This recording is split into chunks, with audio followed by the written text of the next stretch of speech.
Le Verbe s'est fait chair, le Fils de Dieu s'est incarné, non pour guérir les hommes de leurs maux, ce qui n'aurait changé en rien le fond du problème, celui du mal.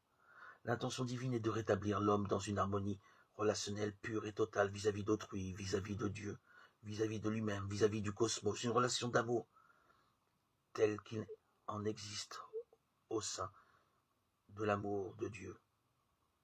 Ceci est à peine exprimable. Chacune des personnes divines se donne à l'autre pleinement dans un éternel mouvement oblatif de charité mutuelle. L'homme ne peut sans doute aimer autant que les personnes divines, mais il peut aimer de la même manière, de don total de lui-même. Il n'y a d'ailleurs pas d'autre façon d'aimer. L'intention divine à travers l'incarnation et la restauration définitive en l'homme de cette relation oblative d'amour. Et si le mal et le péché l'ont défiguré, Dieu va comme en profiter pour rendre l'homme capable d'un amour plus grand encore, que si le mal n'avait pas existé, que l'homme n'ait pas péché.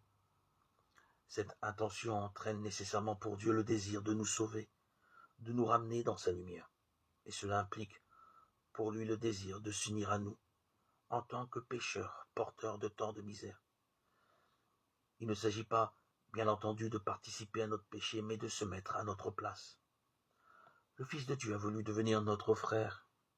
Il faut donner à ce mot frère toute la profondeur d'un amour totalitaire, toutes les virtualités d'un amour paternel, maternel, nuptial et même filial. Le vœu d'un tel amour est de partager absolument et sous tous ses aspects la condition de celui qui devient ainsi un alter ego, d'épouser cette condition non seulement moralement mais aussi physiquement que possible, hormis tout ce qui en l'autre concerne le péché, car celui-ci est justement en rupture avec l'amour.